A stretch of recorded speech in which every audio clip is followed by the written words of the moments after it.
naman ng paliw para sa pagbasa sa pulong sa Diyos. 1 Samuel chapter 31 and verse 1 and 2. Now the Philistines fought against Israel, and the men of Israel fled from before the Philistines and fell down slain in Mount Gilboa. And the Philistines followed hard upon Saul and upon his sons, and the Philistines slew Jonathan and Abinadab and Melchishua, Saul's sons. Pasaya, karon ang mga Filistihano nakigaway batok sa Israel, o ang mga tao sa Israel mikagyu, gikan sa atubangan sa mga Filistihanon, o nangapukan nga gipamatay diha sa bukid Gilboa. O ang mga Filistihanon dut-dut nga misunod nganha ni Solo o nganha siyang lalaking mga anak. Kablo mo sa plong dut-dut. What does it mean? Dali? What is the English? Followed hard. So, kinasing-kasing, kusog, dut-dut nga misunod nganha ni Solo nganha siyang lalaking mga anak. Ang mga Filistihanon mipatay ni Jonathan ug Abinadab ug Melchishua lalaking mga anak ni Solo. Now jump down to verse 6. Tanang verse 6. So Saul died. Kinang last battle ni Saul. So Saul died, and his 3 sons, and his armor bearer, and all his men that same day together. Saingon si Saulo namatay, ug ang iyang tulo ka lalaking mga anak, ug ang tigdala sa iyang hinagiban, ug ang tanan niyang mga tao niyanang maong adlaw sa tingob. Now turn over to 2 Samuel chapter 5 verse 10. I'll read 3 verses there, then we'll pray and get into the message.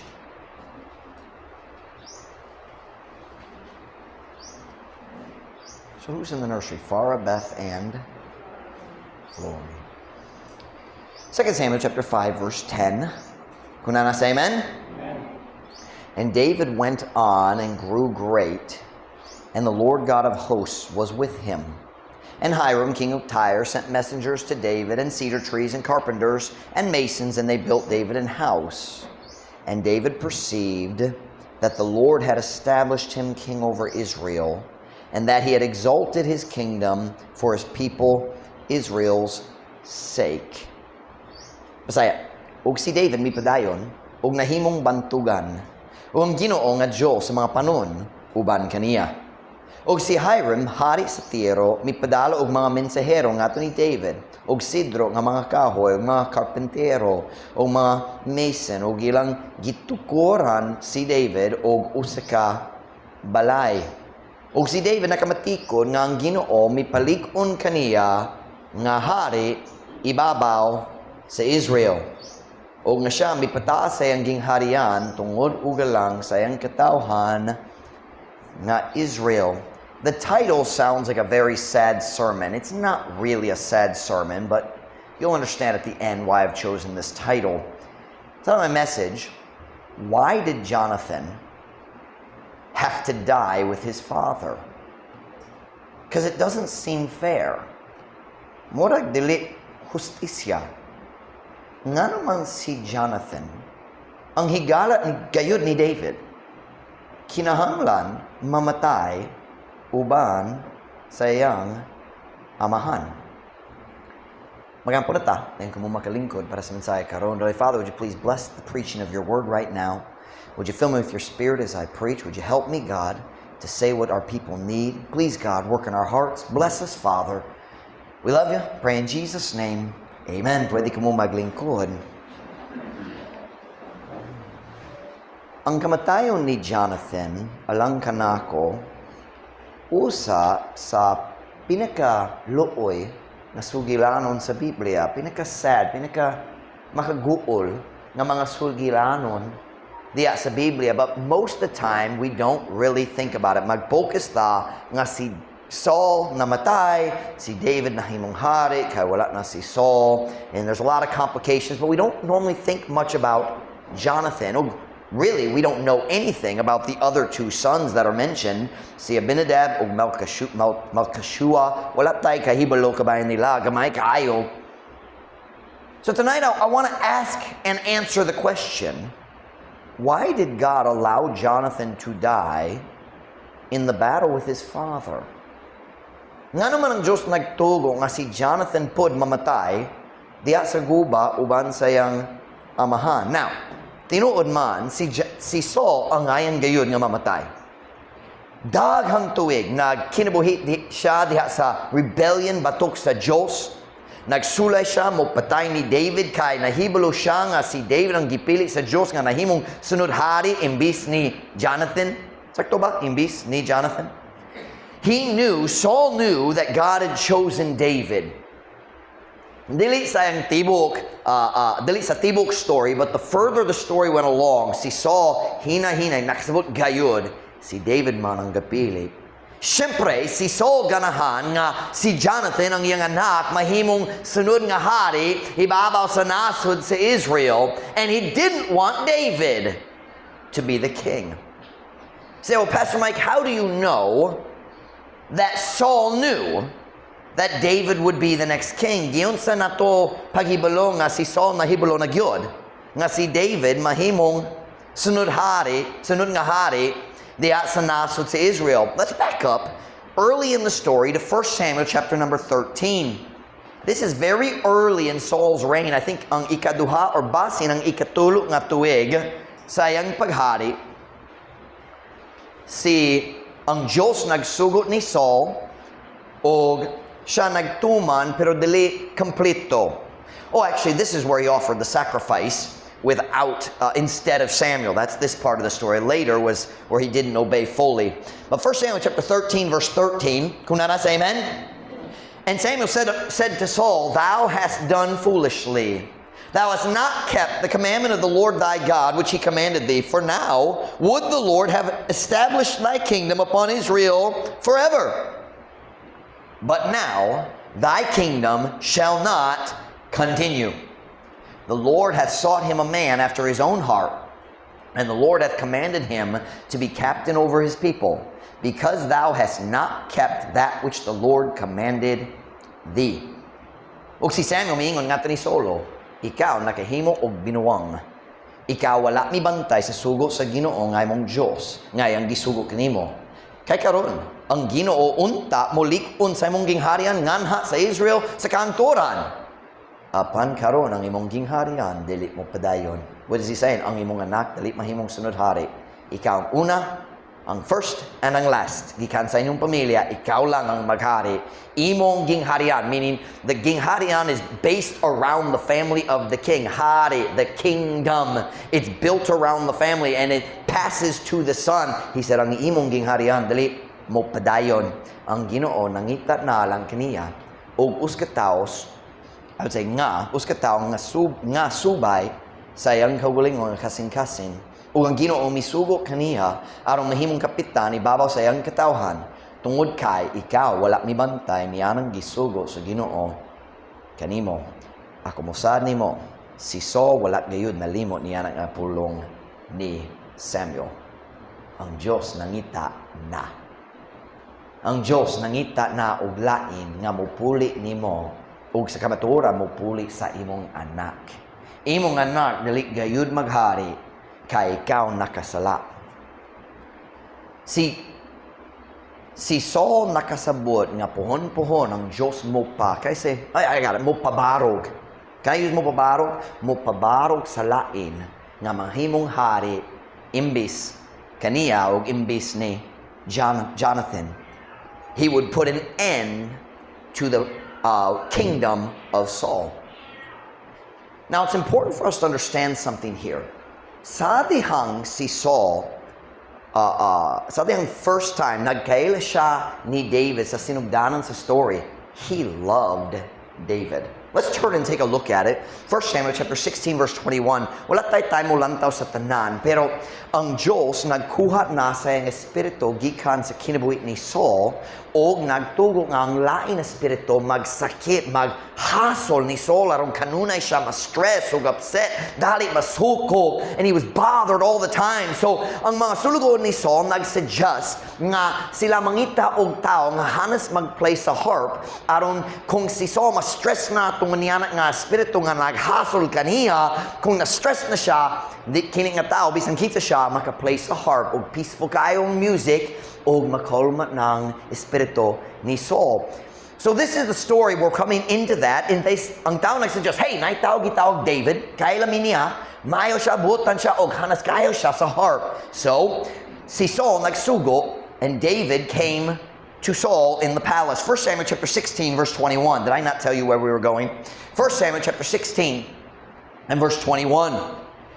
And David came to Saul and stood before him, and he loved him greatly. The he is Saul, the him is David. Si Saul nahigugma gayud ni David. And he, David, became his armor bearer. And Saul sent to Jesse, saying, let David, I pray thee, stand before me, for he hath found favor in my sight. Og si David, miabot nga to ni Solo, og mitindog sa atubangan niya, og siya nahigugma kaniya pag-ayo. Si Saul nahigugma ni David pag-ayo. Og siya nahimo nga yang tigdala sa hinagiban. That's a man who's very close to the camp. And kanunay mo kuyog niya kay magdala sa yang mga weapons. Og si Saul may padalo nga to ni Jesse nga nagiingon. Si Jesse kanang amahan ni David. Nga nagiingon, tugoti si David, ako naghangyo kanimo. Nga pagbarog sa atubangan nako kay siya nakakaplag og pabor diha sa akong pananaw. I want you to notice, sa sinugdanan, sa diyang si David nagsulod sa palasyo, si Saul walay idea nga siyang gipilit na sa Diyos. Si Saul wala kabalo. Diri sa chapter 16, sa sinugdanan gayud sa chapter, si Samuel, ni atong nga to sa Bethlehem og nagbihog ni David gayud. Wala siya, he didn't know, ang tao nga nag-play sa harp, atubangan nimho, gipilit na o gidihogan na nga mahimong sunod hari. He didn't know. And how did he feel about David? He loved him. David was the kind of person that you instantly trust and like. We would say in English, he was very charismatic. Not in doctrine, in his personality. Charismatic is makadani.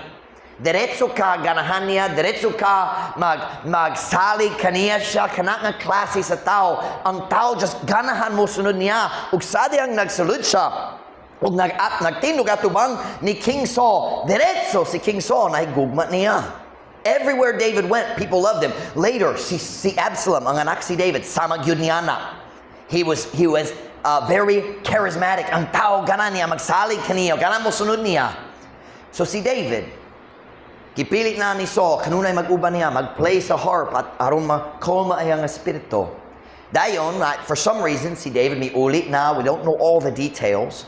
Miuli siya, nagbantay na sa mga karnero sa yung papapag-usab. Dayon, mabuta sa chapter 17, o kanang pinaka-famous na story kabay ni David. Si David nagpatay ni Goliath, ang giant. David killed the giant.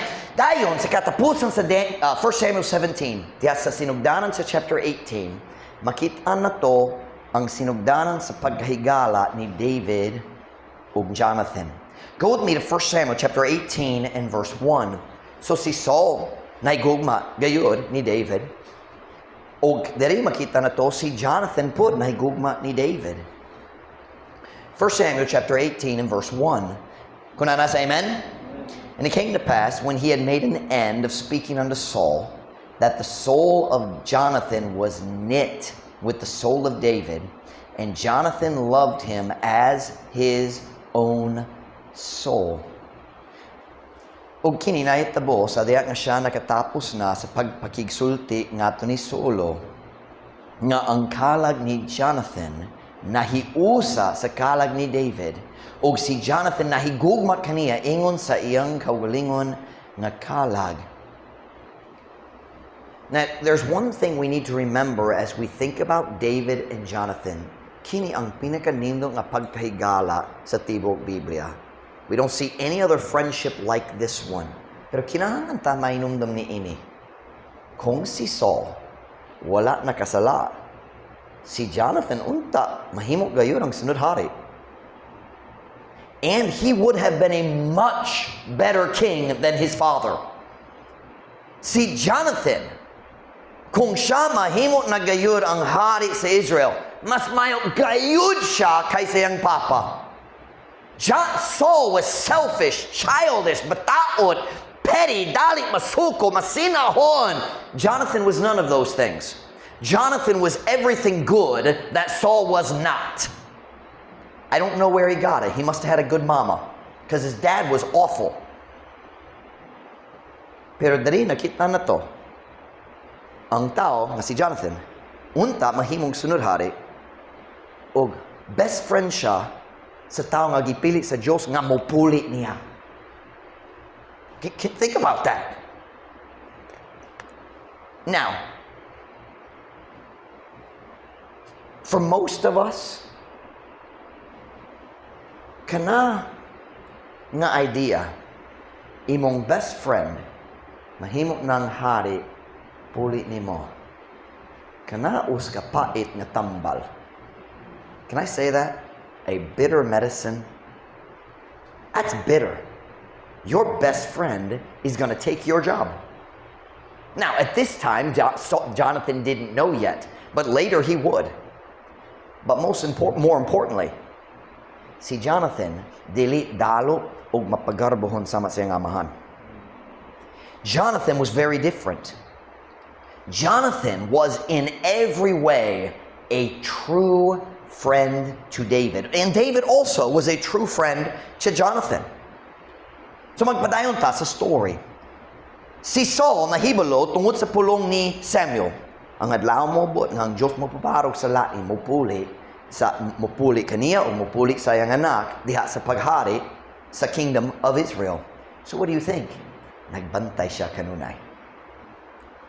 When you remember the fact that Saul knew someone was coming, that explains some of his suspicion. Nagduda siya sa tanan, kinsa ba ang gipili sa Diyos nga mopuli nako? Murag kanunay nangita siya sa bisan unsay ebidensya kinsa ba ang gipili sa Ginoo. Now go to 1 Samuel chapter 18 and verse 5. So nagpadayon ng story si David nahimo ng commander diha sa kasundalohan ni Saul, and everything was going great. Jonathan loved David. Saul loved David. Ang tibok katawhan na gugma ni David. Nagawa siya, nakiguba, miuli ang tao na gugma niya. Siyang hero. He was the hero of the land of Egypt. Verse 5, 1 Samuel chapter 18, verse 5. And David went out whithersoever Saul sent him, and behaved himself wisely. Maalamon siya diya sa iyang buha. And Saul set him over the men of war. So si David na nisaka na siya, karon siya gi-promote na siya ang commander. And he was accepted in the sight of all the people, and also in the sight of Saul's servants. And it came to pass, as they came, when David was returning from the slaughter of the Philistines, so nibalik siya gikan sa gubat, nagpatay sila sa kaaway sa mga Philistines, that the women came out of all cities of Israel, singing and dancing to meet King Saul with tabrets, with joy, and with instruments of music. And the women answered one another as they played and said, Saul hath slain his thousands, and David his 10,000s. Ug sakali lang si Saul nakasabot. Sila nahigugma di David, labaw nako. And Saul, verse 8, was very wroth. And the same displeased him. And he said, they have ascribed unto David 10,000s, and to me they have ascribed but thousands. Na ay rason para niya na. Si David ang kanunay niya sa guba, samtang si Solo nagpabilin sa palasyo.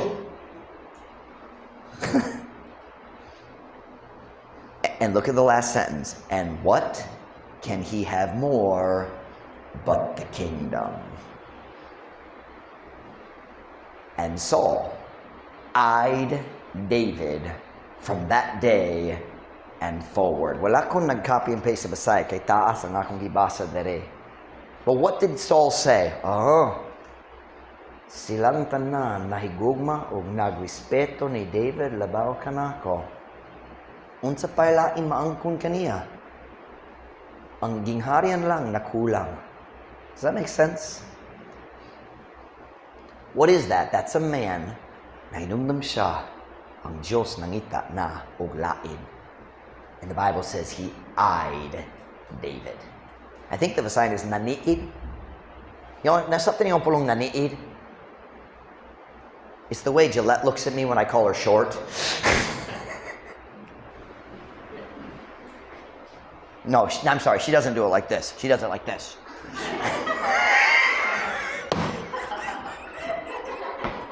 Sorry, it just occurred to me and it was funny. But ayon ta sa mensahe. Sa kalit lang si Saul nakasabot.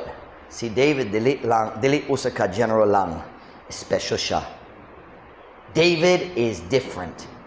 Ug diha sa paglabay sa panahon, he became more and more certain. Murag si David gayud ang gipili sa Diyos. How do we know that? Let's skip forward in the story a little more.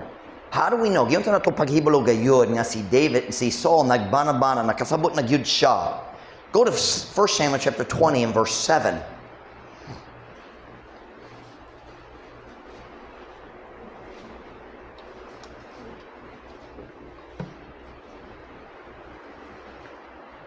First Samuel chapter 20 and verse 27.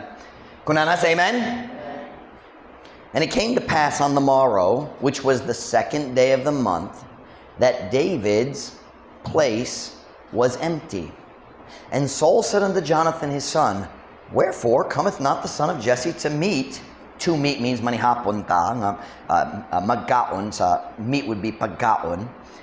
Cometh not the son of Jesse to meet, neither yesterday nor today. O kini nahitabo sa pagkaugma, nga maong ikaduhang adlaw sa bulan, nga ang dapit ni David bakante. O si Saul umingon nga to ni Jonathan, ngayang lalaki nanak, nga nga wala mo anhi ang lalaki nanak ni Jesse, aron mo kaon. Wala kagahapon, ni karong adlaw. Now, kinahanglan ta makasabot, kabay nini nga bahin sa story. We just skipped some chapters. By this time in the story, hi Stephanie, come on in. May hapon. By this time in the story, Saul has already tried to kill David 3 times. Ikatulo na siya'y spear, actually called a javelin, but a javelin is just a spear for throwing. Kanat lang ang javelin, ang uska bangkaw, pero especially alang sa pagbuno. Ikatulo, samtang si David nagplay sa harp, nabuang si Saul o nagsulay mo patay kaniya. Pero kasagaran si David nagkaon diya sa table ni Saul. O si Saul nangutana, nga wala si David nagkaon dari sa akong table gahapon, dalipod karon. Maybe because you're trying to kill him. Di ba?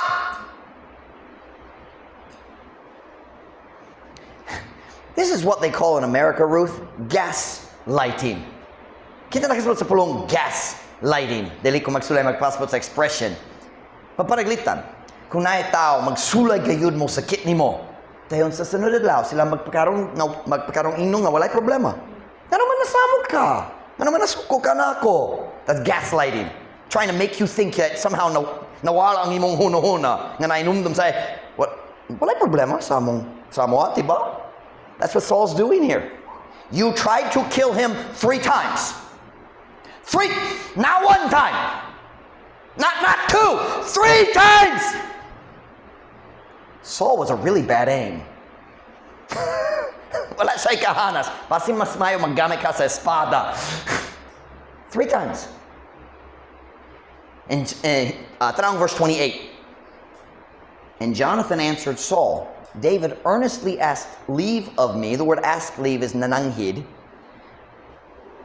David earnestly asked leave of me to go to Bethlehem And he said, "Let me go, I pray thee, for our family hath a sacrifice in the city, and my brother, he hath commanded me to be there. And now, if I have found favor in thine eyes, let me go, let me get away, I pray thee, and see my brethren. Therefore, he, David, cometh not to the king's table." So, si Jonathan ug si David nagsabot daan nga, si David nahibalo kung dali ko magkaon dito sa panihapon uban ni Saul, siya mo tana. O kung siya mo tana, just ingna siya. Jonathan, kinala ka magsulti niya, na ako na nanghid nga mo ato dito sa Bethlehem, may sakripisyo mo, pil sa akong pamilya, magkamay nga panahon dito sa balay. And David said, kung masuko imong papa, kabalo na ta nga sa maragyapon ganan siya mo patay na ko. Pero kung makaluma siya, makauli ko nga to sa palasyo, okay na siya karon. Og tanawa unsay tubag ni Saul ngadto ni Jonathan. Now, let me just say this before we read this verse. I don't fully understand some of the language, but it is clearly very, very strong language. It's almost like cursing, but of course the Bible doesn't have cursing, but it's almost like cursing. It's very strong and very offensive. 1 Samuel 20, verse 30, "Then Saul's anger was kindled against Jonathan.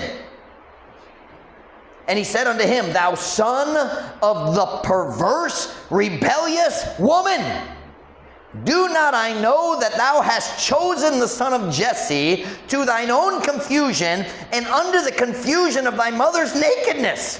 What is he talking about? Have you ever noticed kung naay tao nga ganahang gayud mo, pasukot ni mo, mag-insulto siya sa imong mama? That's what he just did. Nag-insulto siya sa mama ni Jonathan, but that was his own wife.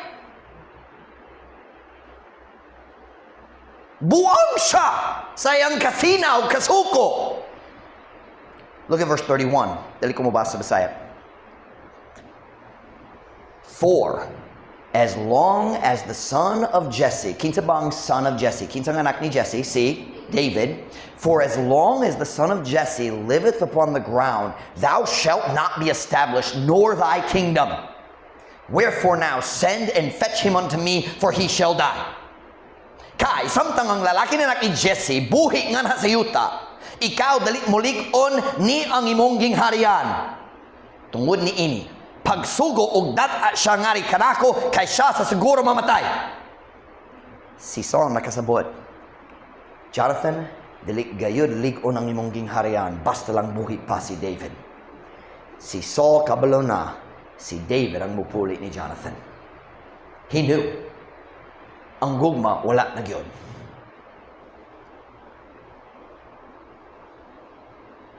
But here's the amazing thing at this point in the story.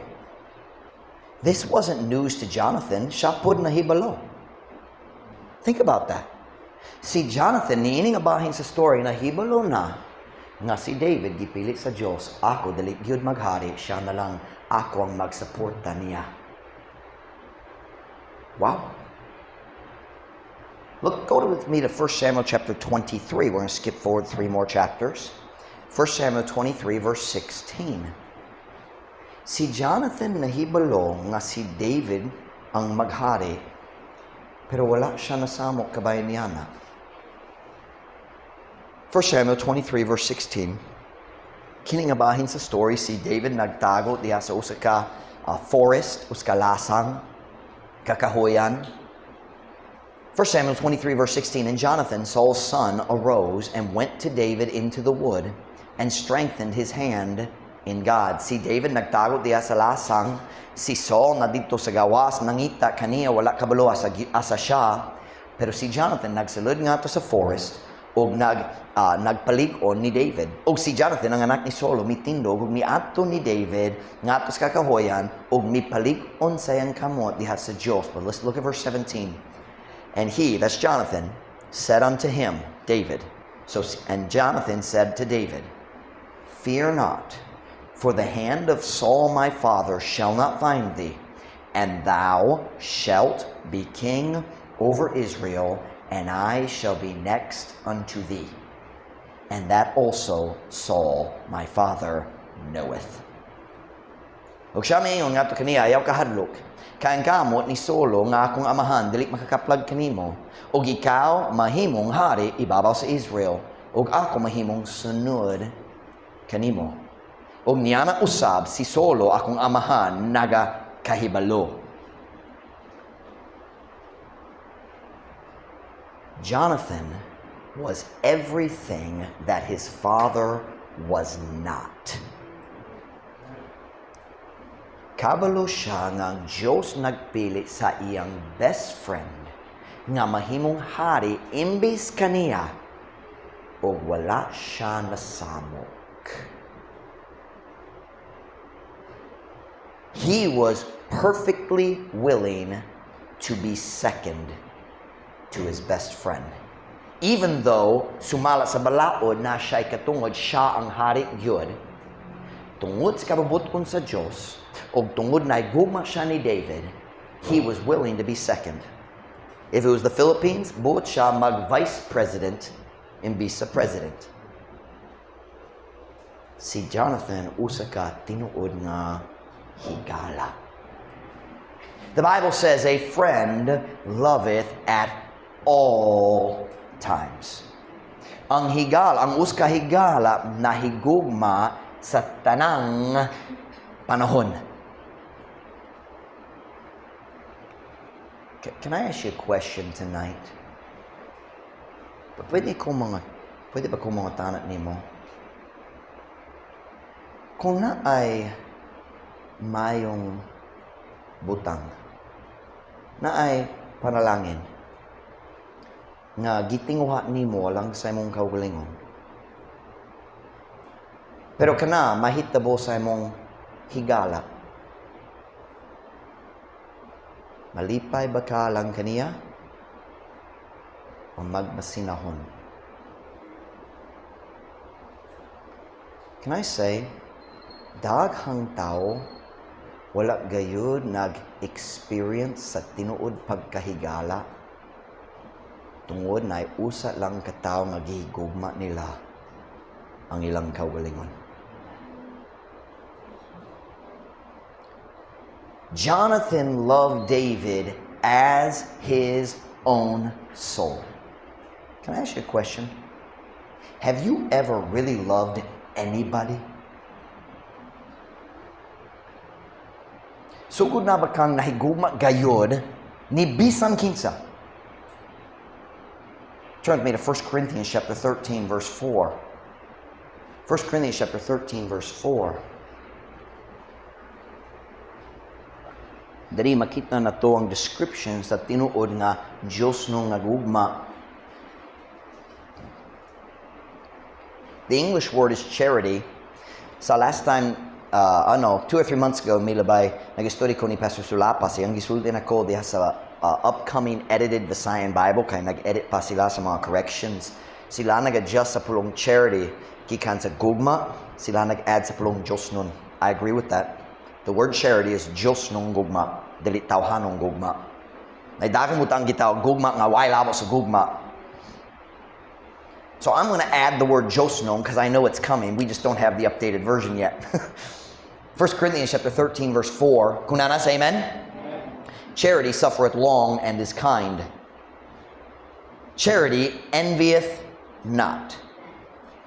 Charity vaunteth not itself, is not puffed up, doth not behave itself unseemly, seeketh not her own, is not easily provoked, thinketh no evil. Ang gugma mainantoson o mapuangoron. Ang Diyos nung gugma. Ang Diyos nung gugma wala naga kasina. You listen to me today. Ang tinuod gugma ug ang kasina dili makapuyo sa sulod sa peryo nga kasing-kasing. Dili mahimo. Dili mahimo. Doth not, where am I now? I'm in Visayan. Wala nagakasina. Ang Diyos ng gugma, wala nagapanghambog sa iyang kaugalingon. Pwede tamo dili ang Diyos ng gugma dili mag palabuanay. Ang usa, oy, kina akong gibuha. Ako naghimo nini. Tanaw, unsa akong gipali, nindog yun di ba? Okay naman. Tanaw, ako dere. Palabuanay.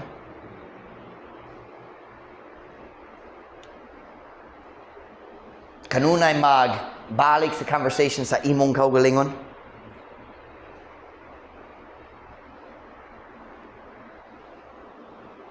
Ang Diyos ng gugma wala nagapanghambog sa iyang kaugalingon, wala nagpagarbo, wala nagagawi sa iyang kaugalingon nga dili angay. Para nako, weak kayo ang dili angay para sa unseemly. Para nako, unseemly is laway. Does that make sense to you, laway? Because that unseemly is like gross. What that's talking about is ang naitao nga maghimo sa strange things, aron ang lain tao makamatikod niya. You ever heard somebody who's really loud because they want people to give them attention? You know what I'm talking about? That's what this is talking about. Okay, how about this? Somebody who makes their hair crazy colors. What is that? Nangita sa attention. Wala nagagawi sa iyang kaugalingon nga laway. All the tattoos, same thing. Attention, me. That's not love. It's not godly. Dili Diyos ng gugma. Wala nagagawi sa iyang kaugalingon nga laway. Wala nagapangita alang sa iyang kaugalingon. Meaning he doesn't live for the things he wants. Dili dali nga masuko. Maybe I should read that one again.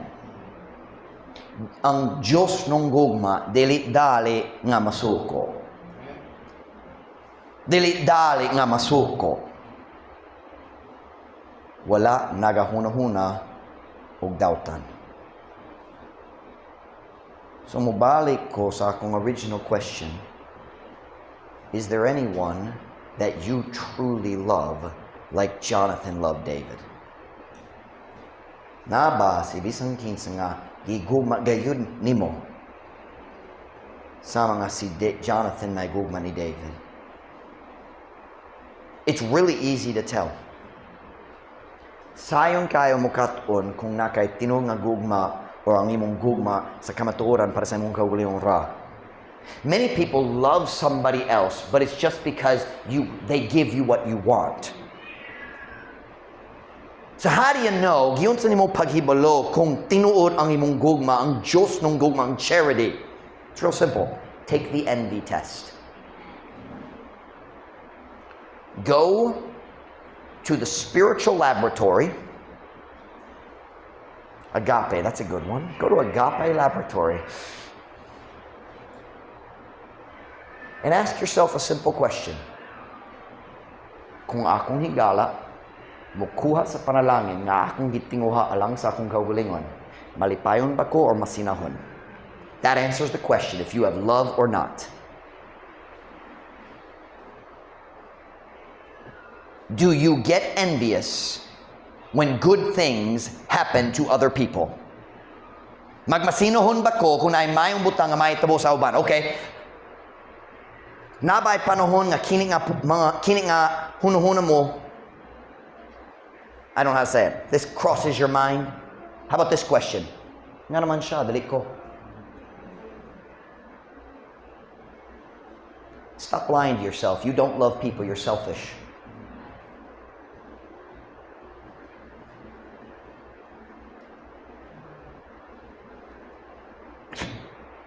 Ako mas faithful sa Ginoo kay kaniya. Nga naman ang Diyos nag-bless kaniya.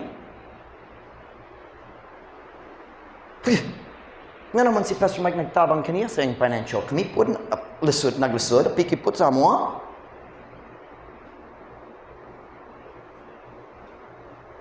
Take the envy test. Because envy and love can't live in the same heart. Some of you need to kill the envy in your heart and invite love to come home. Muban ninyo karong gabi, kinahanglan mo ani diri og magsakripisyo sa imong kasina. aron makadapit ka ang gugma nga muuli nga to sa imong kasing-kasing. Kung nailain tao nga dayegon, wow, nindot kayo ang yung pag-play sa piano, or yung pagkanta, or yung nag-inganat, magmasinuhon ba ka? O malipay ka lang kaniya? Oh, that one just got a little closer to home, didn't it?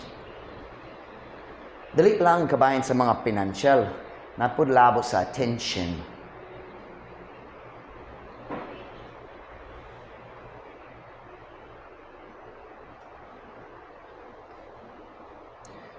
Para nako, ang uban ninyo diri karong gabi kinahanglan magsusi sa among kasing-kasing.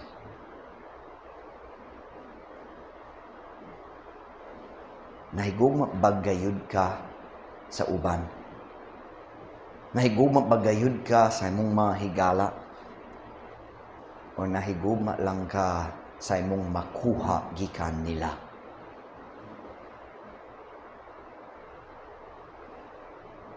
Diri sa dapitan nanginahanglan gayud ta sa mga Kristohanon nga mahigugma sama ni Jonathan, sama ni Jesus.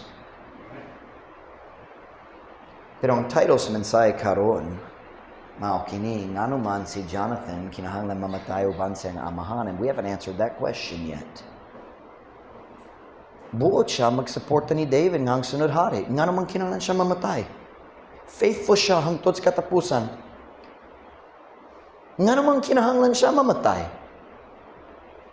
Let's go back to our second text passage, 2 Samuel chapter 5 and verse 12. We're only going to read one verse here.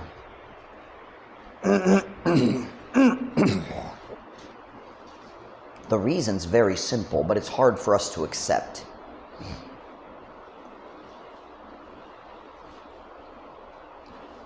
Second Samuel chapter 5 verse 12. Kunanas, amen? And David perceived that the Lord had established him king over Israel, and that he had exalted his kingdom, look at this next phrase, for his people, Israel's sake. Nga naman ang Diyos nagpauswag, what's the word I'm looking for? Nag-isa sa gingharian ni David, exalt. I think I probably have it here in the Psalm. O si David nakamatikod nga ang Ginoo mipalig-on kaniya. I think we could also say mipahimutang kaniya nga hari ibabaw sa Israel. O nga siya mipataas, there it is, mipataas sa iyang gingharian tungod ugalang sa iyang katawhan nga Israel. Nga naman ang Diyos mipataas sa gingharian ni David alang sa benepisyo sa katawhan nga ilalong kaniya. God blessed the kingdom through David's rule. Si Jonathan nagatuo nga makasuporta gayud siya sa gingharian ni David. He told David, you're going to be the king, o ako sunod kanimo. I will support you. Ako ang second in command. He believed he could help support David's kingdom, but God knew it would never work. Basta lang si Jonathan buhi pa, ang Diyos na hibalo nga napay daghang tao di asking hari nga dili gayud mo dawat ni David. Just like Saul said to Jonathan, basta lang nabuhi pa si David, dili lig-on imong gingharian. The opposite was just as true, and God knew it. This is a hard thing for us to accept. But God removed Jonathan. Ang Diyos nagtangtang ni Jonathan. Can I use tangtang? Aron makatuman siya sa iyang katuyuan diha sa gingharian, pinaagi ni David. Pero para nako, kinang butang nga nindot kayo nga matahong gyud diha nining a story. Kumulantaw ta sa batasan ni ni Jonathan. If Jonathan had understood what God knew, I think he would have willingly accepted God's plan for the sake of his friend. Kay kana ang iyang gibuha sa iyang tibok kinabuhi. And the Bible says, what Jesus said in John 15:13, greater love hath no man than this, that a man lay down his life for his friends. Walay tao nga nagabaton og mas dako nga gugma kay niini nga ang usa ka tawo magtugyan sa iyang kinabuhi alang sa iyang mga higala. I don't think there's any question kung si Jonathan nakasabot kinahanglan ko mutugyan sa akong kinabuhi aron malig-on ang gingharian ni David, andam na siya. We see that through his whole life. You say, but Pastor Mike, that just doesn't seem fair. Dali angay. Dali hustisya. Well, let me ask you a question. Do you think that Jonathan regrets it now?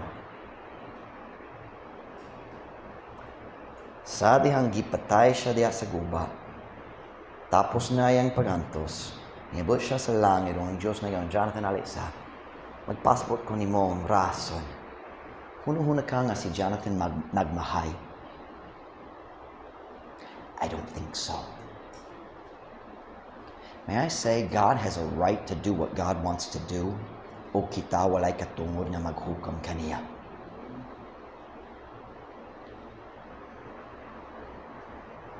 Huna-huna ba ka nga si Jonathan nagreklamo sa diyang niabot siya sa langit? Morag dili. Truth Baptist Church, can I say, dili gayud ka magmahay sa kinabuhi, sa gugma, alang sa uban. You will never regret a life of loving people. Kung mobot ka sa langit, dili ka magmahay sa mga sakripisyo nga gihimo ni mo dere tungod na gugma ka sa tao. Untang nakita na gugma sama ni Jonathan. Kay si Jonathan na gugma na sama ni Jesus. Greater love hath no man than this, that a man lay down his life for his friends. Christian, kinsay mong gigugma? Whom do you love? Kinahanglan ba ka hinlo sa kasina gikan sa imong kasing-kasing aron ang Dios no nga gugma makauli na?